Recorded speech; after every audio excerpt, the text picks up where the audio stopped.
유명 코스플레이어 한 명이 버려진 캐리어 안에서 시신으로 발견됐습니다. 이것만으로도 충분히 충격적인 사건이죠. 근데 더 놀라운 건 사람들의 반응이었어요. 슬퍼하기보다 조롱과 비난이 먼저 쏟아졌고 사실 확인도 안 된 루머들이 마치 진실인 것처럼 순식간에 퍼져나갔죠. 피해자인 그녀는 죽어서까지 비난을 들었고 심지어 악역으로 이미지가 완전히 굳어지고 말아요. 도대체 왜 이렇게까지 된 걸까요? 오늘은 그녀가 어떤 삶을 살아왔는지, 어쩌다가 이런 일이 발생한 건지 그 흐름을 하나씩 짚어보려고 합니다. 안녕하세요. 토요미스테리 디바메이입니다. 2024년 6월 17일 오후 5시, 중국 저장성의 한 야산에서 노인 한 명이 나무를 캐고 있었습니다. 근데 갑자기 코를 확 찌르는 이상한 악취가 풍겨오기 시작해요. 이게 뭐지 싶어서 이 냄새를 따라가 보는데 거기에는 오래 방치된 것 같은 여행용 캐리어 하나가 덩그러니 있더라고요. 이 주변에는 파리랑 구더기 같은 이런 벌레들이 들끓고 있었고요. 노인은 처음에 누가 또 음식물 쓰레기를 이렇게 버렸나 생각하고 큰 의심 없이 캐리어를 열게 되는데요. 이 안에서 마주한 건 심하게 부패해서 형체가 일그러진 사람의 손이었습니다. 노인은 허겁지겁 경찰에 신고하게 돼요. 시신은 수습됐고 바로 신원 확인에 들어갑니다. 이 결과는 생각보다 빨리 나왔어요. 피해자는 당시 26살이던 여성, 가오이였죠. 근데 이 사람이 평범한 인물이 아니에요. 중국 코스플레이 씬에서 꽤 유명했던 코스였습니다.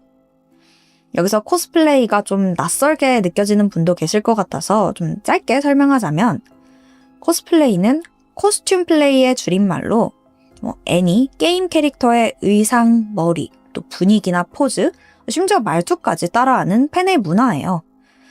중국에서는 이게 또 꽤 크게 자리 잡고 있어서 각종 행사나 페스티벌도 열리고 잘 나가는 코스어들은 진짜 연예인급으로 인지도가 생깁니다. 피해자 가오이는 씬에서 본명보다는 활동명인 키리시마 아이로 더 알려져 있었다고 해요. 자, 이 시신이 발견된 후에 정말 소름 돋는 포인트가 하나 있었는데요. 그녀가 사망한 걸로 추정되는 그 시간 이후에도 가오이의 SNS는 계속 정상적으로 활동되고 있었다는 거예요. 시신이 좀 많이 부패됐다고 했잖아요. 그럼 오랜 시간 방치됐다는 건데 최근까지도 가오이의 웨이보나 틱톡, 위챗에 예전처럼 글이 계속 올라오고 팬들이랑 소통도 했어요. 심지어 주변 지인들과 문자도 했다는데요. 그러니까 지금까지 올라왔던 그 글들은 누군가 그녀를 흉내내면서 가오이인 척 업로드했다는 거죠. 자, 잠깐 여기서 가오이에 대해서도 조금 더 알고 가야 하는데요. 그녀는 어릴 적부터 막 꾸미고 사람들 앞에 나서는 걸 좋아했다고 해요. 대학에 가서 애니 동호회에 들어가게 되는데 여기서 코스플레이를 접하게 된 거예요. 처음엔 취미로 시작한 건데 어느 날 사진을 딱 찍었는데 이게 너무 잘 나온 거죠. 그래서 이 사진을 웨이보에 업로드하게 돼요. 와, 근데 이게 반응이 진짜 완전 터진 거예요. 이때부터 퀄리티 높은 코스플레이로 유명해지기 시작했죠. 귀여운 얼굴에 키도 크고 몸매도 좋고 거기에 털털한 성격까지 그냥 인기를 끌 수밖에 없는 사람이었죠. 하루하루 갈수록 그녀의 팔로워는 점점 늘어만 갑니다. 그러던 2018년 가오이 삶에 큰 전환점이 찾아오는데요. 웨이보에서 활동하던 유명 사진작가 전응력 파워와 만나게 된 거예요. 네, 이 이름만 들으면 약간 좀 뭐지 싶죠? 근데 이 씬에서는 이런 이름도 꽤 평범한 편이라고 해요. 약간 세고 기묘해야지 기억에 딱 남잖아요. 어쨌든 이 전응력 파워는 코스어 전문 사진작가였고 각종 이벤트를 돌아다니면서 그 코스어들을 촬영하곤 했어요. 그리고 이 사진을 웨이보에 올려서 인기를 끌고 있었죠. 잘 찍는 사진작가랑 비주얼 좋은 코스어, 이 둘이 만나니까 반응이 터질 수밖에 없었어요. 그렇게 한 번, 두 번 작업을 계속하다 보니까 사귀었다가 두 사람은 점점 가까워져요. 그리고 얼마 안 가서 연인으로 발전합니다. 둘은 커플 계정까지 만들어서 사진도 올리고 같이 작업을 하면서 더더욱 인기를 끌게 돼요. 그 뒤로는 행사, 상업 촬영, 홍보 모델 제의까지 줄줄이 들어오고 가오이는 본격적인 인플루언서로 자리 잡게 됩니다. 근데 또 이게 항상 그렇잖아요. 인기가 높아질수록 논란이 함께 따라오게 되죠. 2020년 가오이에게 치명적인 사건들이 연속적으로 터지기 시작합니다. 그 첫 번째가 개물림 사건이에요. 가오이가 평소 알고 지내던 스트리머가 있는데 이 스트리머가 촬영과 방송을 도와주겠다면서 가오이의 집에 놀러오게 됩니다. 그렇게 안에 들어서고 얼마 안 가서 키우던 대형견이 그 스트리머의 얼굴을 물어버린 거예요. 여기서 제일 큰 문제는 이 사람도 스트리머잖아요. 얼굴이 돈인 직업인 거죠. 방송, 촬영, 협찬 다 얼굴로 먹고 사는 사람인데 상처가 나면 진짜 본업에 영향이 가잖아요. 이 일로 잔뜩 화가 난 스트리머에게 가오이가 좀 어이없는 변명을 하는데요. 이 개가 내 개가 아니라 엄마 개래요. 그러면서 애초에 네가 먼저 개 괴롭혀서 물린 거 아니냐, 이 스트리머를 약간 탓하듯이 이야기했던 거예요. 상대는 완전 열받죠. 성인인데 무슨 엄마를 앞세우냐, 스스로 책임져라. 둘의 싸움이 시작됩니다. 두 사람은 웨이보에서 서로 메신저 캡처를 풀고 막 공개 저격까지 해요. 결국 합의는 실패했고요. 사건은 법정으로 넘어가요. 중국 판결문을 보면 법적으로 개 주인은 가오이의 어머니로 인정됐고 어머니가 피해자에게 7,800위안, 하나로 한 160만 원 정도의 치료비를 배상하라 라는 판결이 나옵니다. 법적으로는 이렇게 정리가 되긴 했는데 이미지는 이미 크게 완전 금이 가버렸잖아요. 이때부터 동료들이랑 업계 사람들도 가오이와 조금씩 거리를 두기 시작합니다. 근데 이게 끝이 아니었어요. 얼마 지나지 않아서 그녀의 커리어에 직격탄이 되는 사건이 하나 더 터집니다. 2020년 6월 남자친구였던 저능력 파워가 웨이보에 결별 선언을 올리는데요. 여기까지만 보면 공개 연애했으니까 이별했다 얘기하나 보다 할 수 있는데 문제는 그 뒤에 붙었던 내용이었어요. 그는 긴 글과 함께 무슨 사진들을 쫙 올리면서 가오이가 트위터나 이런 다른 플랫폼에서 수위 높은 본인 사진과 영상, 착용하던 속옷 등을 판매했다. 이런 폭로를 쏟아냅니다. 이거는 코스플레이 커뮤니티 전체에 큰 충격을 줬어요. 진짜 걔 그럴 줄 알았다 라는 반응부터 아니 이게 진짜든 가짜든 헤어진 감정 가지고 폭로를 하는 건 좀 비겁하지 않나? 라는 비판까지 여론이 딱 반으로 갈려요. 이 와중에 일부 네티즌들은 성매매 의혹까지 얹어서 루머를 더욱더 크게 부풀립니다. 근데 이 모든 내용은 법적으로 진짜 입증된 적 없는 루머에 불과했어요. 하지만 사람들에겐 이게 사실인지 아닌지 전혀 중요하지 않았죠. 가오이에게 악플이 정말 폭발적으로 쏟아졌습니다. 계정 신고까지 누적되면서 그녀의 메인 웨이보 계정도 정지당해요. 온라인 커리어는 사실상 완전히 무너졌다고 봐도 되는 상황이었죠. 이 모든 걸 겪으면서 가오이는 불안장애, 우울증을 겪게 되고 어느 순간부터 인터넷에서 아예 사라져버립니다. 사람들 기억에서 점차 잊혀져 가던 2020년 여름, 2년 정도 지난 어느 날이었죠. 인터넷 방송에 어딘가 익숙한 얼굴이 등장해요. 해당 방송은 슈퍼카로 여성 게스트를 태워서 집까지 데려다주는 컨셉의 라이브였는데요. 여기에 가오이가 나온 거예요. 방송 속 그녀의 모습은 예전이랑 꽤 달랐습니다. 훨씬 차분해져 있었고 평범한 직장 생활에 소소한 방송을 하는 조용한 근황을 전했죠. 그래도 뭔가 좀 약간 안정을 찾아가는 모습을 보였어요. 그리고 점차 다시 모델 활동을 하면서 커리어를 복구하고 있었죠. 이러던 중에 그녀의 사망 소식은 더욱더 충격적이었습니다. 자, 다시 사건으로 돌아와서 그녀의 시신이 발견되고 경찰은 바로 범인을 찾기 위해서 주변 CCTV를 샅샅이 뒤집니다. 그리고 얼마 지나지 않아서 결정적인 장면 하나를 찾아내요. 가오이가 사라졌다고 추정되는 날짜인 5월 27일, 한 남성이 커다란 여행용 캐리어를 택시에 싣고 시신이 발견된 그 야산 쪽으로 향하는 장면이 고스란히 찍혀있던 겁니다. 그리고 그 캐리어는 산에서 발견된 그 시신이 들어있던 가방과 동일한 모델이었고요. 경찰은 이걸 결정적인 증거라고 생각하고 곧바로 그 남성을 추적했어요. 그리고 곧 그를 체포하게 됩니다. 그의 정체는 당시 38살이던 리 씨였습니다. 그리고 그는 피해자 가오이의 남자친구였어요. 그의 정확한 이름은 공개되지 않아서 성인 리 씨라고 계속 부를게요. 자, 체포된 리 씨는 자신이 가오이를 살해한 게 맞다라면서 범행을 인정합니다. 도대체 왜 이런 일이 벌어진 걸까요? 우선 이 커플이 어떻게 만나게 된 사이인지 알아봐야겠죠. 자, 두 사람이 가까워진 건 가오이가 한창 정신적으로 힘들어하던 시기였어요.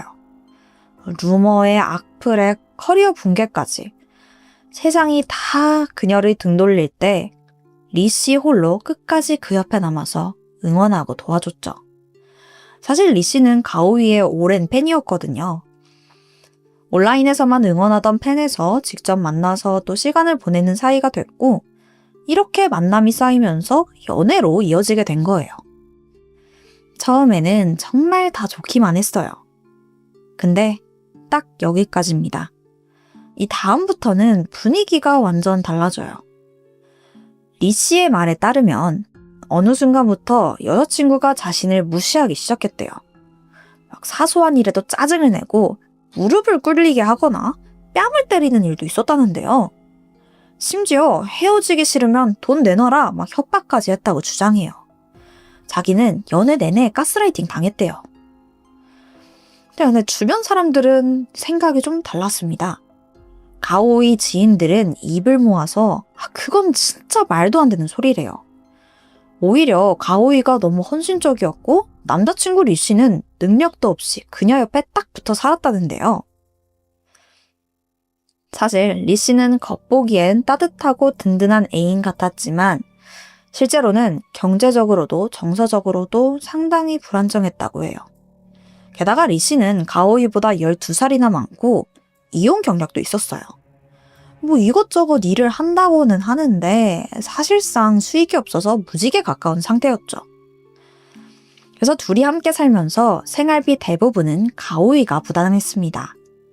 외식을 해도 항상 계산하고 월세도 다 그녀가 냈죠. 게다가 2023년쯤에는 리 씨의 어머니가 수술을 하게 되는데 이때도 병원비부터 간병까지 살뜰히 챙겨줬습니다. 주변에서는 가오이가 너무 헌신적인 거 아니냐라면서 걱정했을 정도라고 해요. 그럼에도 그녀는 다들 오해하는 거다. 남자친구한테는 겉으로 보이지 않는 좋은 점이 정말 많다. 항상 감싸줬죠. 그리고 이 사이에 조금씩 그녀의 업계 활동도 회복되기 시작합니다. 활동명을 키리시마 아이로 바꾸고 중국 주요 플랫폼에서 하나둘씩 복귀하면서 팬층을 다시 모으고 있었죠. 그러던 2024년 5월 25일, 이날 가오이는 남자친구와 함께 촬영 현장에 같이 가게 됩니다. 근데 그날 입은 옷에 끈이 있었어요. 근데 이게 계속 풀리는 거예요. 그녀는 남자친구에게 이거 좀 묶어달라고 부탁했어요. 근데 리 씨가 이 끈을 만지작거리기만 하고 제대로 묶질 못하는 거예요. 계속 촬영이 지연되니까 가오이도 좀 눈치도 보이고 조급해졌죠. 그래서 그냥 내가 묶을게 하고 직접 묶으려고 하는데 그 순간 리 씨의 표정이 싹 변합니다. 그러더니 끈을 확 잡아당겨서 그냥 뜯어버려요. 순식간에 현장 분위기 완전 싸해졌죠. 가오이는 좀 당황했어요. 그래서 너 왜 그래? 이러면서 툭 치니까 리 씨는 아무 말도 안 하고 그냥 촬영 현장을 휙 떠나버립니다. 그의 이상한 행동은 이게 다가 아니에요. 그날 밤 리 씨는 가오이의 친구에게 갑자기 나 지금 병원인데 좀 와달라 연락을 합니다. 정작 검사를 해보니까 몸에는 아무 이상이 없었어요. 좀 꾀병 같았대요. 가오이 입장에서는 촬영장에서 행동부터 한밤중에 갑자기 나도 아니고 내 친구를 병원에 불러냈다? 이게 도무지 이해가 안 가는 상황이었어요. 어찌저찌 리 씨네 커플과 친구까지 세 사람은 가오이네 집으로 우선 돌아오는데 분위기 완전 싸했죠. 친구는 한참 눈치를 보다가 나 먼저 들어가 보겠다라면서 집으로 돌아가요. 집을 나서는 친구에게 가오이는 들어가서 쉬라고 정말 미안했다 괜히 패키친 것 같다 이야기했다고 해요. 그리고 이게 그녀가 살아있는 마지막 모습이었습니다. 그날 밤 그 집 안에서 무슨 일이 있었는지 아직도 정확히 공개되지 않았어요. 알려진 건 딱 하나죠. 리 씨가 근처에서 시칼을 미리 샀고 그 칼로 여자친구를 살해했다. 이거요. 그렇게 가오이를 살해한 다음 날 리 씨는 시신을 캐리어에 담고 택시를 호출해서 야산까지 이동했어요. 그리고 비탈길에 가방을 버리고 도망갔다고 해요. 그 범행 후에는 자기가 여자친구인 척 SNS를 계속 업로드했던 거죠. CCTV 영상에다가 리 씨의 자백까지. 사실상 범인 확정이에요. 근데 이상하게 재판 관련 소식은 단 하나도 공개되지 않았습니다. 중국에서는 종종 재판 정보가 비공개 처리된다고 해요. 특히 피해자가 여성 유명인이거나 온라인 여론이 막 과열됐을 때 판결문부터 재판 날짜조차 외부에 공개되지 않는 경우가 많죠. 이 사건도 딱 그 케이스라고 봐야 해요. 그저 리 씨가 제대로 된 판결을 받았길 바라는 수밖에 없겠죠. 이 사건에서는 정말 충격적인 부분이 아직도 남아 있습니다. 사건의 전반이 다 밝혀진 이후에도 중국 온라인 여론은 이상할 정도로 가오이에게 적대적이었어요. 쟤 남친 돈 뜯다가 벌 받은 거다. 원래 남자 등쳐먹던 애 아니야?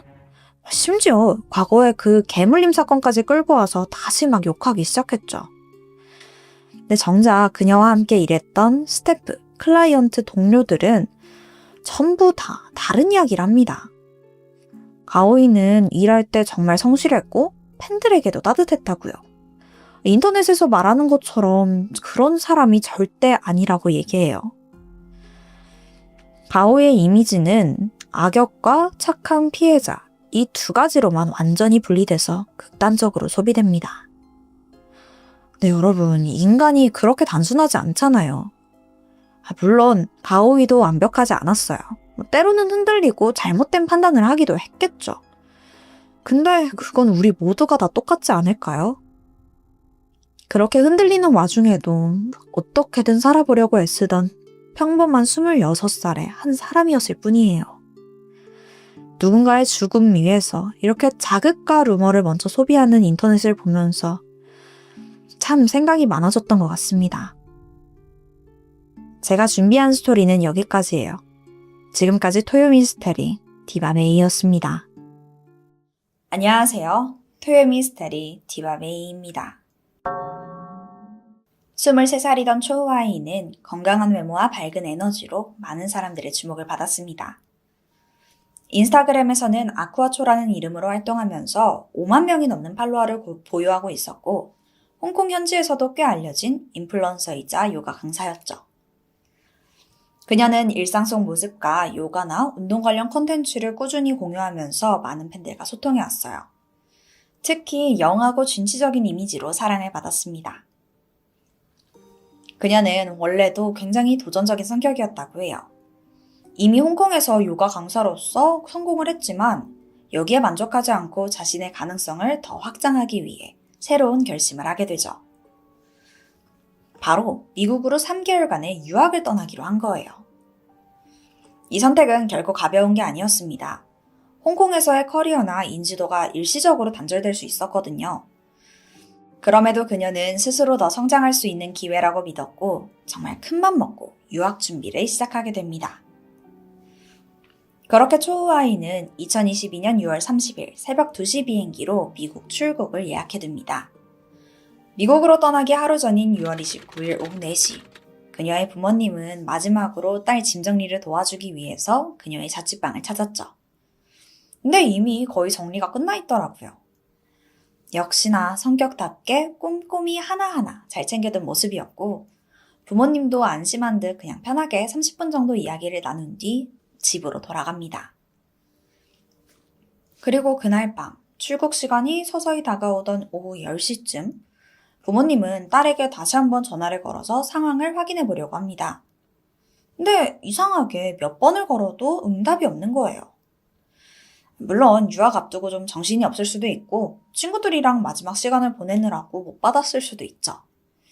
부모님은 왠지 모른 불안함을 애써 눌러가면서 출발 전에 한 번 더 전화해 봐야겠다 생각합니다.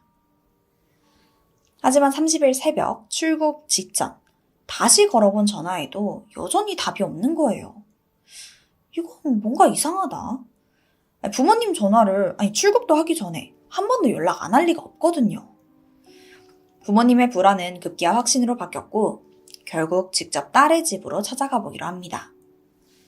그리고 여기서 뜻밖의 물건 하나를 발견하게 되는데요.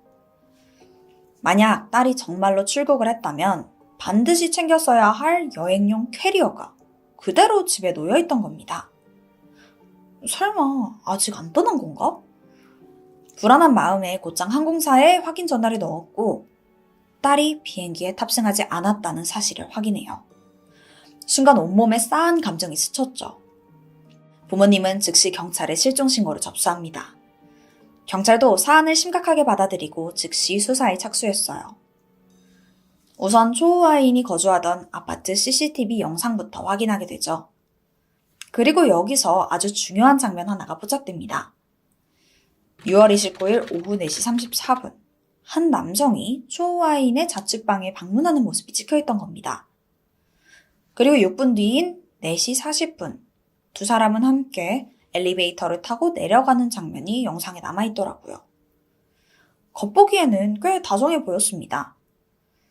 그 남성은 검은색 마스크를 착용하고 있어서 얼굴 대부분을 가리고 있더라고요. 신원 확인이 쉽지 않을 거라고 예상했죠. 하지만 경찰이 혹시 초우아인의 가족들은 그를 알아볼 수 있지 않을까 싶은 마음에 그 영상을 부모님에게 보여주게 됩니다. 그러자 어머니가 바로 말해요. 이 남자 우리 딸 전 남자친구예요. 로춘밍이요.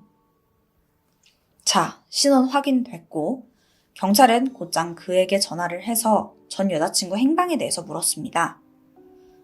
하지만 그의 답은 냉정해요. 비행기 안 탔음 개인용 채찍이라도 탔겠죠. 알게 뭐예요. 이제 여자친구도 아닌데. 아니 아무리 전 여자친구라고 해도 자기가 실종되기 전에 마지막으로 만난 건데 이건 좀 너무한 거 아닌가요? 경찰은 우선 마지막 이동 경로라도 찾기 위해서 그의 차량 번호판을 토대로 이동 경로를 추적하기 시작합니다. 그 결과 이 두 사람이 함께 리츠칼튼 호텔을 향한 걸 확인해요. 두 사람은 106층 객실에 체크인했고 다음날 30일 새벽 로춘밍만 홀로 방에서 나오더라고요. 하지만 초우아이인의 모습은 전혀 보이지 않았습니다. 이거다. 경찰은 이게 바로 수상하다고 판단했고 그를 좀 더 면밀히 조사하려고 하는데 얼마 지나지 않아 예상치 못한 일이 벌어집니다.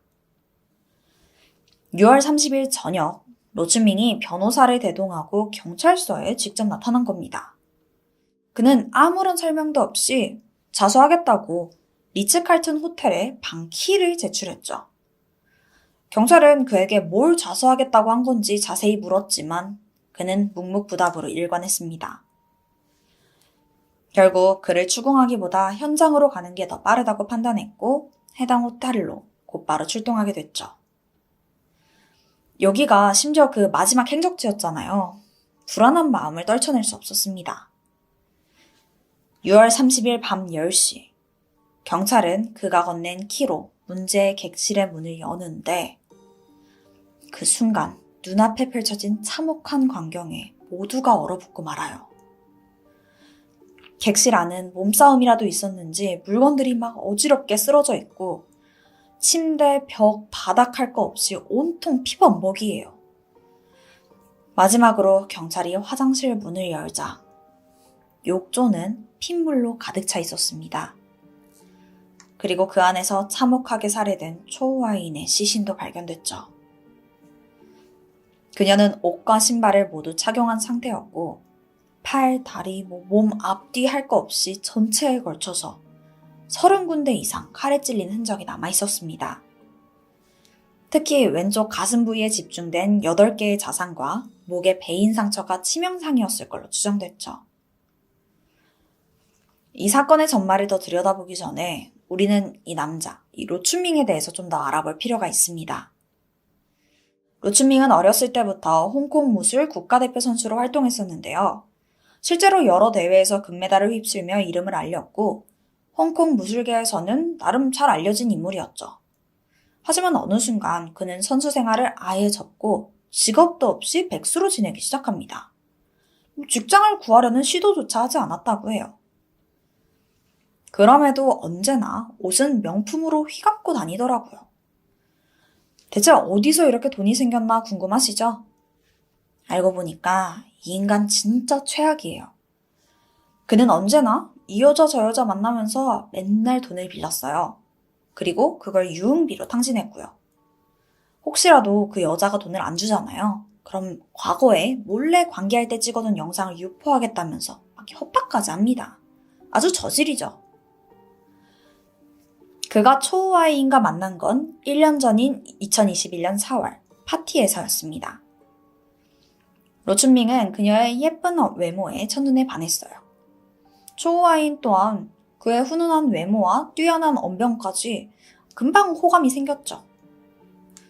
두 사람은 운동 관련 이야기를 하면서 점점 친해졌고 곧 연인 관계로 발전합니다. 처음에는 여느 커플처럼 사이가 좋았어요.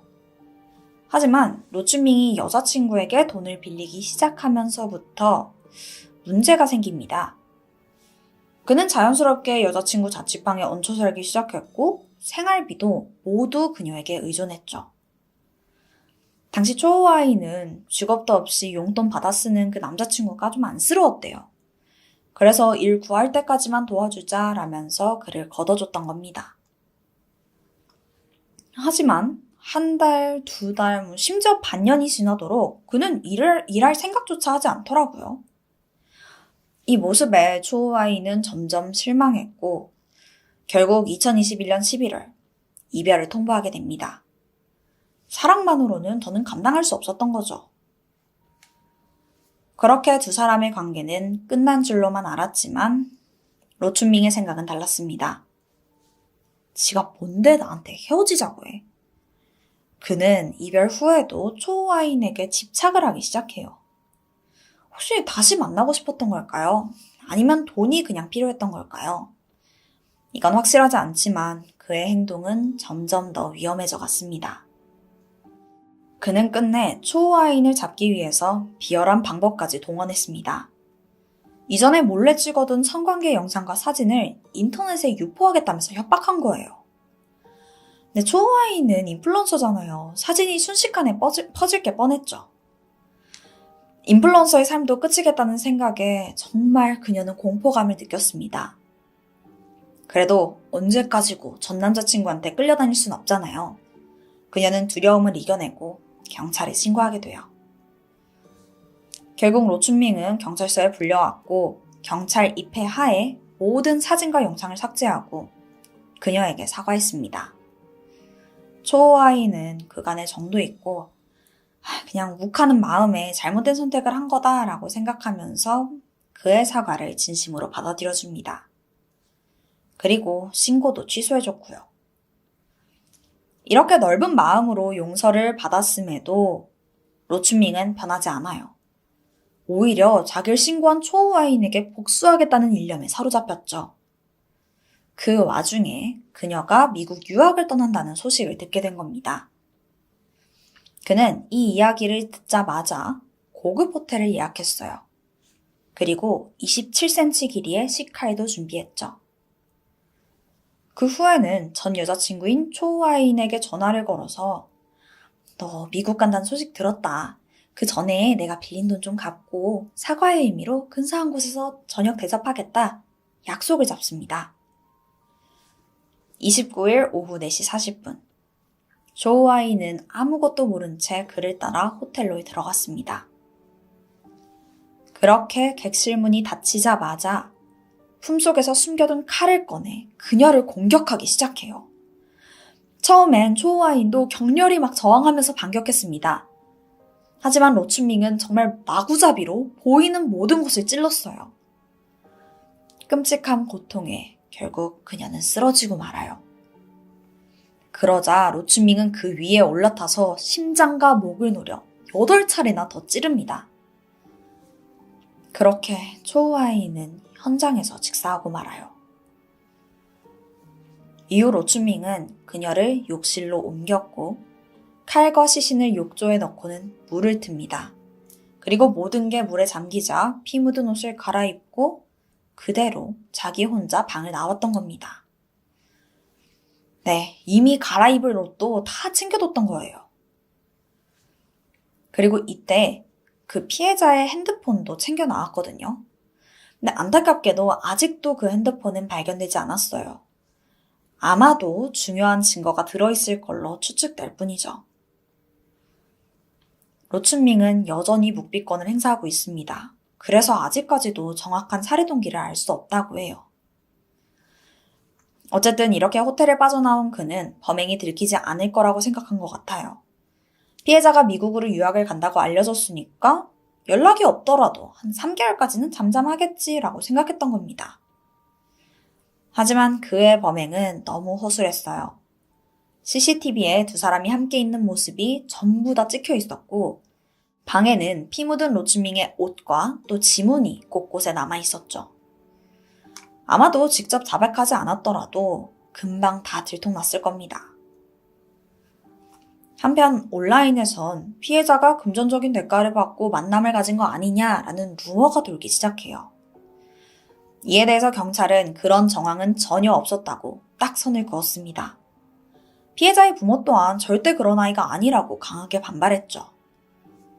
그녀의 유족들은 일부 언론과 온라인 커뮤니티, 근거 없는 비난과 과도한 억측이 피해자에게 2차 가해를 가하고 있다며 깊은 유감을 표했습니다. 그리고 고인의 명예를 지켜달라고 부디 선 넘는 말들을 멈춰주길 진심으로 호소했습니다. 그들은 말해요. 하늘은 반드시 옳은 판단을 할 거고 잘못을 지른 자는 반드시 그 대가를 치르게 될 거라고요. 피해자의 범행 정황은 명백하지만 홍콩 사법 절차상 살인사건은 보통 2년에서 3년 정도 걸리는 경우가 많습니다. 따라서 1심 판결은 아직까지 공개되지 않았죠. 홍콩 법상 고의에 의한 살인은 최대 종신형까지 가능하다고 해요. 하지만 실제로 종신형 이하의 처벌이 내려질 가능성도 배제할 수 없습니다. 꿈 많던 23살 청춘의 삶을 앗아간 범행 앞에 뭐가 됐든 너무나 가벼운 처벌이겠죠. 제발 이런 끔찍하고 안타까운 일이 다시는 반복되지 않길 바랍니다. 지금까지 토요 미스테리 디바메이였습니다.